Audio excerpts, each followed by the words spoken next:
The ballroom of the Grand Regency Hotel in San Francisco was sparkling with champagne glasses and designer gowns. It was the annual charity gala for Grant Industries, one of the world's most influential tech companies. CEOs, politicians, and celebrities filled the room, all gathered to celebrate the empire built by Richard Grant, a 58-year-old billionaire who'd turned a small software startup into a global powerhouse worth over $40 billion.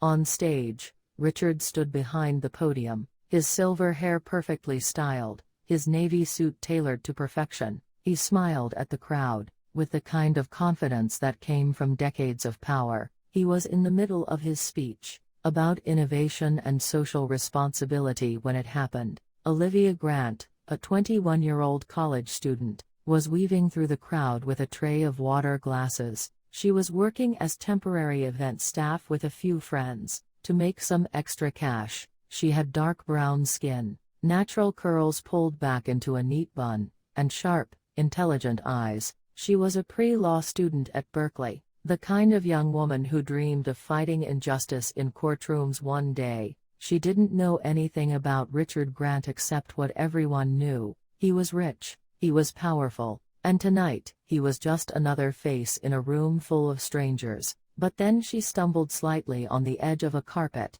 and one of the glasses on her tray tipped. Water splashed onto the marble floor near the stage. A few guests turned to look. Olivia quickly bent down to clean it up, her face flushing with embarrassment. And that's when Richard saw her. He stopped mid-sentence. His smile vanished. His hand gripped the edge of the podium so tightly his knuckles turned white. For a moment, the entire room seemed to hold its breath. Richard's eyes were locked on Olivia, wide and unblinking, as if he'd seen a ghost. Olivia stood up slowly, sensing the strange tension. She glanced toward the stage and for just a second, their eyes met. Richard's face had gone pale, his lips parted slightly, but no words came out. Someone in the audience coughed awkwardly. Another guest whispered something to their partner. Richard blinked hard, as if trying to snap himself out of a trance. He cleared his throat and forced a smile back onto his face. He continued his speech, but his voice was shaky, now, lacking the smooth confidence from before. He stumbled over a few words, and people in the front row exchanged curious glances. Olivia felt a cold shiver run down her spine. She didn't understand what had just happened, but something about the way he looked at her felt wrong. It wasn't anger, it wasn't disgust, it was fear. She backed away from the stage area, and returned to the service station near the kitchen. Her friend Maya, another student working the event, leaned over and whispered with concern in her voice. Maya asked if she was okay. Olivia nodded, but she couldn't shake the feeling. She told Maya that the CEO had looked at her like he'd seen a ghost. Maya laughed it off, saying that rich people were weird, and that Olivia probably just reminded him of someone. But Olivia wasn't convinced. The look in Richard Grant's eyes wasn't just surprise, it was recognition. The rest of the evening passed in a blur. Olivia finished her shift, collected her payment, and left the hotel with her friends. But as she walked to the parking lot, she couldn't stop thinking about that moment. She pulled out her phone and searched for Richard Grant online. Articles, interviews, photos of him with his wife Victoria, a stunningly beautiful woman with icy blonde hair and a permanent expression of superiority. There were photos of their 2 children, both grown now, both white, both polished and perfect. Olivia stared at the screen for a long time. She had no idea why, but something deep inside her felt unsettled. She closed the browser and shoved her phone into her pocket. That night, Olivia lay in bed, staring at the ceiling of her small studio apartment. She had grown up without a father. Her mother, a black woman named Diane, had raised her alone, working 2 jobs to keep them afloat. Diane had always been vague about Olivia's father, saying only that he wasn't in the picture and that it was better that way. When Olivia was 16, her mother passed away from cancer, and with her, went any chance of learning the truth. Olivia had spent years wondering who her father was. She'd imagined 1,000 scenarios. Maybe he was a soldier who never came home. Maybe he was a musician who'd left town before she was born, maybe he didn't even know she existed, but she never imagined he could be someone like Richard Grant. She shook her head, trying to push the thought away. It was ridiculous. She was just a college student from Oakland. He was a billionaire. There was no connection. It was just a coincidence. But deep down, a small voice whispered that coincidences like that didn't exist. The next morning, Olivia woke up to 3 missed calls from an unknown number. She ignored them and headed to her morning class at Berkeley. But during lunch, her phone rang again. This time, she answered. A woman's voice came through, polite but firm. She introduced herself as Jennifer Caldwell, executive assistant to Richard Grant. She explained that there had been an administrative error at the gala the night before. Apparently, event staff information had been incorrectly filed, and Grant Industries needed to verify employment records for insurance purposes. She asked if Olivia could come to the company headquarters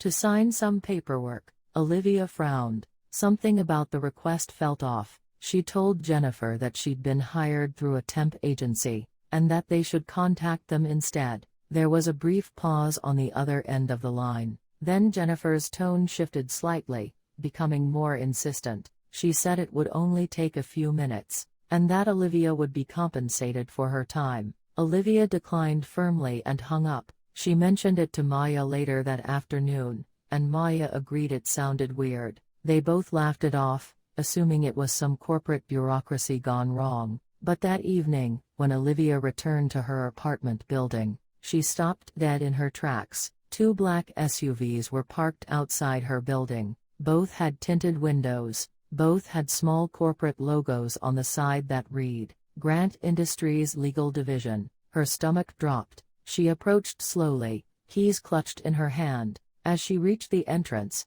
2 men in dark suits stepped out of the vehicles. They weren't threatening, but their presence alone was intimidating. One of them held a leather folder. He introduced himself as David Chen, lead counsel for Grant Industries. He said they needed to speak with her about a sensitive matter. Olivia's heart was pounding now. She asked what this was about. David exchanged a glance with his colleague, then said they had reason to believe there might be a familial connection between Olivia and Richard Grant. He opened the folder and pulled out a document. It was a consent form for a DNA test. Olivia felt her blood run cold. She stared at the paper, then back at the lawyers. She asked why they thought there was any connection. David didn't answer directly. Instead, he said that Mr. Grant wanted to resolve this matter quietly, and that cooperation would be in everyone's best interest. He mentioned that they were prepared to offer financial compensation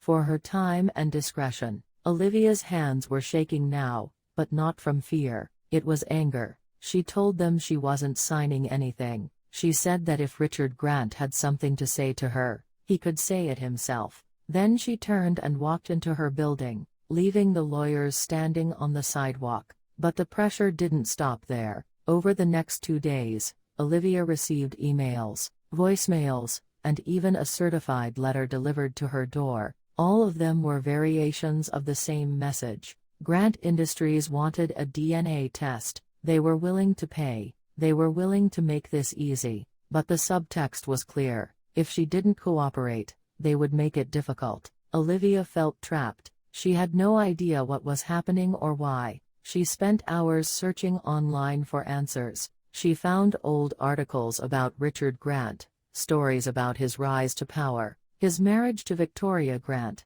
his 2 adult children, but there was nothing that connected him to her mother, nothing that explained why he'd looked at her with such fear. Then, late one night, Olivia was scrolling through a forum for adoptees, and people searching for biological parents. She read a post from someone who described a similar situation. A powerful man, a hidden child, legal teams showing up out of nowhere. The post ended with a single line: "The truth is always buried when there's money involved." Olivia closed her laptop and sat in the darkness of her apartment. She thought about her mother, Diane. She thought about the way Diane had always avoided talking about Olivia's father, the way she'd seemed sad whenever the topic came up, the way she'd once said, with tears in her eyes, that some men don't deserve to be called fathers. And then Olivia made a decision. She wasn't going to let them intimidate her. She wasn't going to sign their papers or take their money,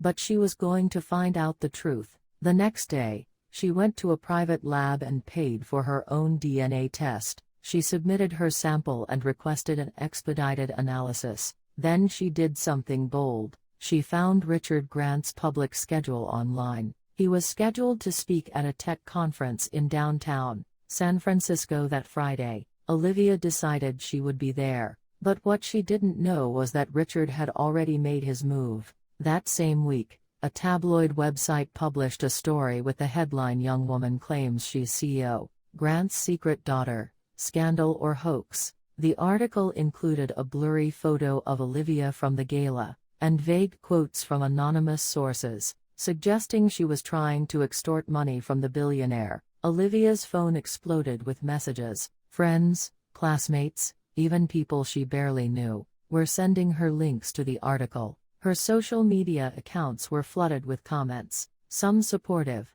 most cruel. She was called a liar, a gold digger, a fraud. She hadn't said a word to anyone. She hadn't gone to the press, but Richard Grant had painted her as the villain. Before she even had a chance to speak, Olivia sat on her apartment floor, staring at her phone screen as the notifications kept coming. Tears streamed down her face, but she didn't make a sound. She felt like the world was collapsing around her, and in that moment, she understood something. Her mother had tried to protect her from her entire life. Power doesn't just silence you, it erases you. But Olivia wasn't going to let herself be erased. Olivia spent the next few days locked in her apartment, tearing through boxes of her mother's belongings. She was searching for answers, for anything that might explain why Richard Grant had looked at her with such fear. At the bottom of a worn cardboard box labeled "Personal," she found a small leather pouch. Inside were 3 letters, folded carefully, yellowed with age. Her hands trembled as she unfolded the first one. The handwriting was elegant, written on expensive stationery, with an embossed logo at the top, Grant Industries, and at the bottom, a signature, Richard Grant. The letter was cold and clinical, addressed to her mother Diane, dated 23 years ago. Richard wrote that he would provide financial support under strict conditions. The child could never know his identity. Diane could never contact him again. If she went public, his legal team would destroy her. Olivia felt sick. The second letter was shorter, angrier. Richard accused Diane of manipulation and threatening his marriage. He mentioned a payment already deposited into an account, and that this would be their last communication. The third letter was torn, taped back together with sections missing, but one sentence remained, stark and brutal. "If anyone finds out she is mine, it will destroy everything." Olivia sat on the floor, letters scattered around her, tears streaming down her face. Her mother had carried this secret her entire life. She'd taken money from a man who saw his own daughter as a threat. She'd raised Olivia alone, never speaking his name. Olivia called her mother's best friend Carol, the woman who'd been like an aunt to her. She told her about the letters. There was a long silence, then Carol spoke, her voice thick with emotion. She said Diane had met Richard at a business event in the late 90s. When Diane got pregnant, Richard panicked. He was engaged to Victoria, a woman from a powerful family. A scandal would ruin him. Carol explained that Richard's lawyers had threatened to destroy Diane's reputation and take Olivia away if she didn't disappear. So Diane took the money and vanished. She'd wanted to tell Olivia the truth, but was terrified of what Richard might do. 2 days later, Olivia's DNA results came back. The proof was undeniable. She had a genetic match with Richard Grant. Olivia made a decision. She was going to confront him face to face. She found Richard's address, a massive estate in Pacific Heights. That evening, she stood outside the gates and looked directly into the security camera. She said her name was Olivia Grant, and she was there to see her father. 20 minutes later, the gates opened. A black car took her up the long driveway to a sprawling mansion. Inside, the house was cold and sterile, filled with expensive art that looked untouched. Richard Grant appeared at the top of a marble staircase. He looked tired, older. He walked down slowly and stopped a few feet away. For a long moment, neither spoke. Finally, Richard said he'd known the moment he saw her at the gala. She looked exactly like her mother. Olivia's voice was steady but her fists were clenched. She told him she'd found the letters. She knew everything. And then she asked why. Why had he erased her? Why hadn't he ever tried to know her? Richard looked away, his jaw tight. He said he'd been young and stupid. His wife, his career, his family, everything had been on the line. He said Olivia was a mistake. And mistakes, he said quietly, get erased. Olivia felt the words hit her like a slap. She stepped closer, her eyes locked on his. She said that if she really meant nothing to him, if she was really just a mistake, then why was he so afraid of her? Richard didn't answer, but the flicker of fear in his eyes said everything. The following Friday, Grant Industries held an emergency board meeting. Richard was under pressure. The rumors had spread to major news outlets. Investors were nervous, and Victoria was leaking stories to position herself as the victim. Victoria had always known about Olivia. She'd insisted Richard cut all ties 22 years ago. A black child would destroy his image, she'd said. Now she saw an opportunity. If Richard went down, she could take control and billions in the divorce. The boardroom was tense. 15 executives sat around the table. Richard stood at the head, gripping the edge, trying to maintain composure. He began denying the allegations, calling Olivia's claims baseless. Then the door opened. Olivia walked in, dressed in a simple, black blazer and jeans, carrying a manila folder. Every head turned. Richard went pale. Victoria straightened with a cold smile. Olivia's voice was calm but firm. She said she wasn't there for money or fame. She was there for the truth. She placed the folder on the table. Inside were DNA results, Richard's letters to her mother, and bank records showing the payments. She looked at Richard and said she didn't choose this family, but he had chosen to hide her. Her mother had spent her life carrying his shame, dying without ever telling Olivia who her father was, and now he was trying to erase her again. The room was silent. Board members examined the documents. Victoria's smile faded. Richard couldn't speak. His world was crumbling. Olivia turned to leave, but paused at the door. She said she wanted her life back and the truth told, the real truth. 2 days later, Richard resigned as CEO. The board had given him no choice. Victoria filed for divorce within the week, taking half his fortune. She released a statement painting herself as the deceived wife. The media loved it. Richard retreated to a private residence outside the city. His empire had collapsed in weeks, his reputation destroyed, his family gone. The daughter he'd tried to erase had told the truth. Months passed. Olivia changed her major to human rights law. She wanted to help people like her mother who'd been silenced by power. She started a blog documenting her story. It went viral. Thousands shared their own experiences of being erased by powerful families. Olivia became an advocate, speaking at universities about accountability. She wasn't angry anymore. She was focused. One afternoon, she found a small package on her doorstep. No return address. Inside was an old pocket watch engraved with R.G., a tiny toy ring, and a handwritten note. Richard wrote that he had been weak, that Olivia deserved better. He didn't expect forgiveness, but hoped one day she might allow him to try. He said he was sorry. Olivia sat holding the watch. She thought about her mother, about the years of silence, about the little girl who'd grown up wondering if she'd ever been wanted. She took a deep breath and whispered, maybe one day. She didn't know if that day would come. She didn't know if Richard truly meant it. But for the first time, Olivia felt like she had control over her story. She wasn't a secret anymore. She wasn't a mistake. She was Olivia Grant, and she had a voice, and no one could take that away from her.